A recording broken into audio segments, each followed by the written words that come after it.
मैंने पिछले दिनों में एक वीडियो डाली थी मूंग के दानों के ऊपर। यहाँ लिखा है मुदगानां पूजने देव शिवो यक्षति वै सुखम प्रस्थानां सप्तकेनैव प्रस्थानाधेनाथवा पुनः।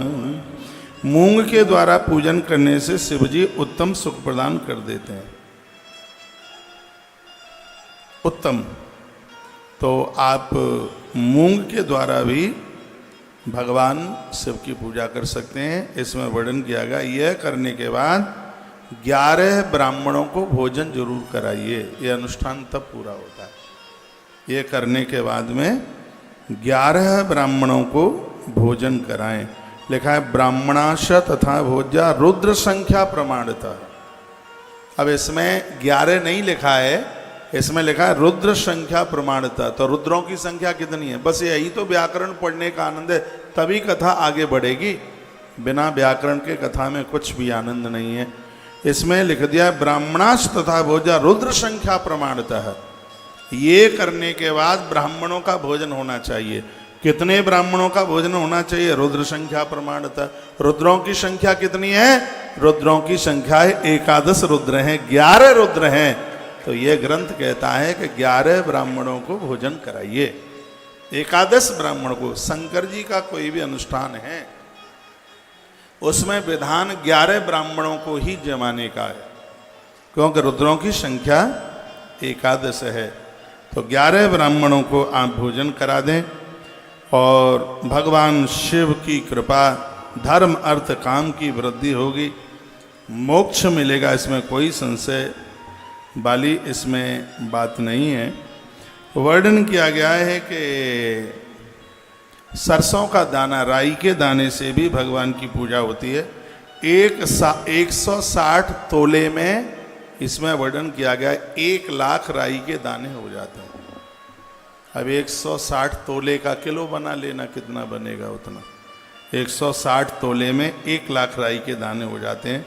देखा, सरसों से पूजन करने पर शत्रु परास्त हो जाता है।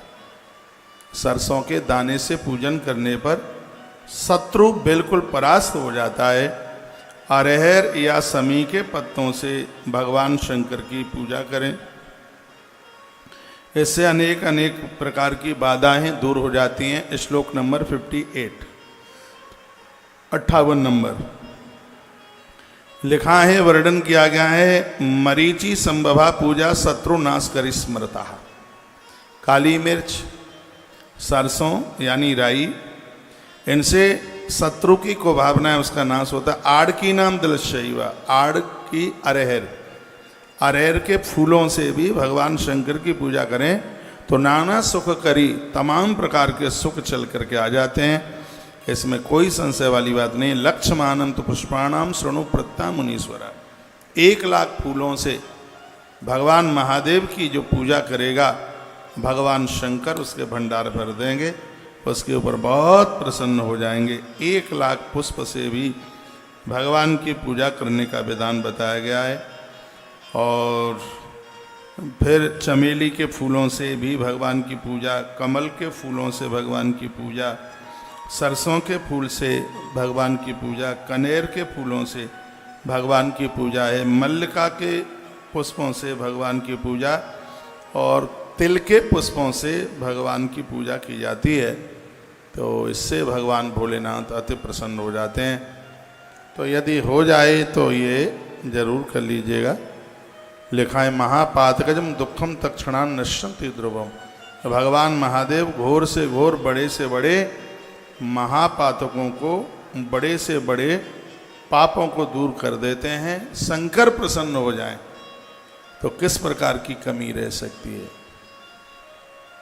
आशुतोष तुम अवडर दानी, आशुतोष तुम अवडर दानी, आरति हरहु दीन जन जानी।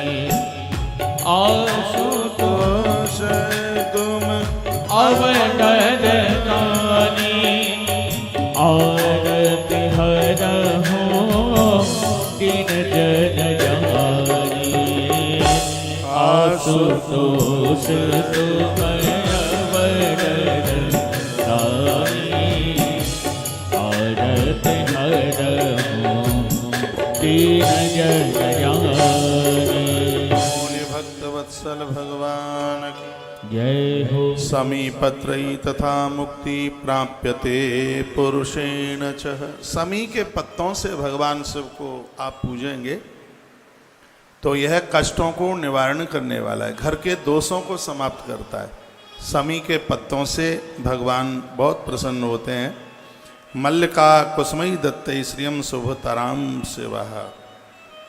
तो मल्लिका के फूल से भी भगवान की पूजा करें। और एक बड़ी अद्भुत बात कही है, जब हम ग्रंथ पढ़ते हैं तो समाधान होता है। प्राय लोग बहुत ज़्यादा ऐसा बोलते हैं कि महादेव के ऊपर तुलसी मन चढ़ाइए, ज़्यादातर ऐसे बोलते हैं। लेकिन यहाँ मैं एक प्रमाण आपको दे रहा हूँ। श्री शिव महापुराण रुद्र संहिता सृष्टि खंड अध्याय नंबर 14 और श्लोक नंबर 28, जिसमें स्पष्ट तुलसी चढ़ाने की बात कही है महादेव के ऊपर।